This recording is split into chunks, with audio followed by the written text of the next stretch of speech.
All right, Uncle John, Okay, taking us home. this is very good. I gotta get out my prop, but I won't keep you long. I'll find out the Spanish. It's only about 40 minutes, Okay. and so I'm going to talk about the seasons. And you may or may not know this, but we June 21, which was last Friday, was the first day of summer, which means it's the longest day in the season. And I wanted to tell you about how the seasons were. How many seasons are there? 4, right? So it's summer we just started, and then we got fall and winter and spring. But why do we have the seasons? Why isn't it the same all the time? And the reason is, what causes the seasons? And here's the sun, not in perspective, but the North Pole is, the plane of the equator is at 22.5 degree. It's when the Earth spins. The Earth does almost a full circle around, and then it's facing a different part of the ground. Yes. And so because the North Pole, the plane of the equator, is at 22.5 degrees. If it wasn't there, we'd have the same boring weather all year round. But because now, some people might think that in the winter time, and it's not a perfectly circle around the sun. It's in what they call an ellipse. But you might think that in the summertime, the Earth is closer to the sun. But it's quite the opposite. The Earth is closer to the sun in the winter, but the circle is almost. But the whole difference is, it's the tilt of the North Pole at 22.5 degrees. And now what? I should have a nice display of this, but what happens on June 21, that above the Arctic Circle, which is 22.5 degrees less than the North Pole, the sun never goes down. And then, of course, on the opposite side, on December 21, above the Arctic Circle, the sun never comes up. And on the North Pole, this is hard to believe. If you were an explorer on the North Pole, you'd have 6 months of light, of day, and 6 months of night. How could you survive with that? And it's because of this tilt. But it makes it nice. So that the seasons are quite nice. And so that's why I wanted to explain to you. And so when you think of it, other people have said, if you live way north in Finland, for example, or when your great Aunt Julie and I were in the airplane, we went up to Alaska and Anchorage in July. We came out of I have to tell it, a bar at 1:30 in the morning, and the sun was up. Whoa. Which is good, but in the wintertime, the sun would always be down.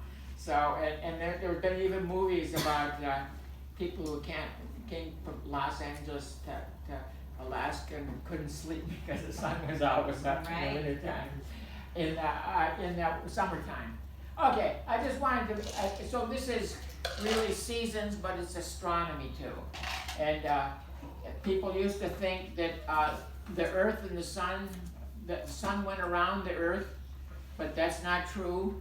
And we realized that the sun is only one of billions of stars in the light. So when we have our lecture series the next time we come to North Dakota, I'll tell you more about astronomy.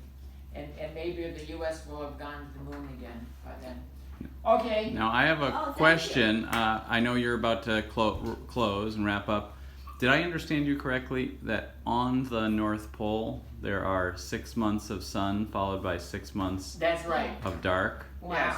I didn't know that. Yeah, well, and if you look at, it makes sense that if you look at the pictures here, Yeah. with display, this if it's called the sun subpoint. If you draw a line from the middle of the sun to the middle of the earth on June 21, that subpoint was 22.5 degrees latitude, north latitude. And when we get into fall, it'll be right on the equator. And then on December 21, it'll be 22.5 degrees down south. Because you have to remember, and you guys, that we have summer now, but what is it in South America or Latin America where your dad, Season is it now? Winter. your mom, winter. And I went just 2 years ago, I was in hot Bangkok, and it was hot and steamy. And then I went to Sydney, Australia. I couldn't believe it. I had a jacket because I can't believe you can just go in one short airplane hop and you went from hot, steamy in the United States, not in the United States, in the globe, and all of a sudden you went to winter. How could that be? And it's because of the tilt of the North Pole, the equator, to the plane John, of the... are you explaining that the 22.5 degrees, Yes. everything above that is 6 months, or just at the poles? No. Just at the poles? What I'm talking about is, it's Elena, no. Take it off. only at exactly the poles. Both poles have 6 months of day and 6 months of Got night, it. and you know there's a fuzziness. I But what understand. I'm saying is above the, what is it, the Is Arctic it- Circle, Yeah, you'll have one day, if you're right on the Arctic Circle, you have one day where the sun never goes down, and then you'll have one day where the sun never comes up. But as you go up and up towards the North Pole, you'll have more and more days that'll be that way. I understand. But as we know in North Dakota, which is fairly high, I mean, New York is 41 degrees, and this is, well, it used to be 49, 40 or fight, right? That was the, so not much, was but 54-40 your fight. No, but it 54. doesn't get dark until 9:30 yeah. or 9:45. But where do you spend the winter here? Oh, I know, way back. The sun Sometimes it doesn't gets dark come at up. 3. So, but that's why people in northern Finland and the like, they really do get depressed. And it's like rainy days and Mondays. Get me down. If the sun doesn't come out, Yeah. we know there's the whole mind-body thing. Yeah. That the sun makes me happy. Being dark and rainy makes me unhappy. So anyway, there's the psychology. We'll handle that in later ones. But I wanted to thank everybody for their talks. I didn't miss anybody, did I? Thank you, Uncle No, John. thank you for organizing. Great job. It's a good tradition. Yes.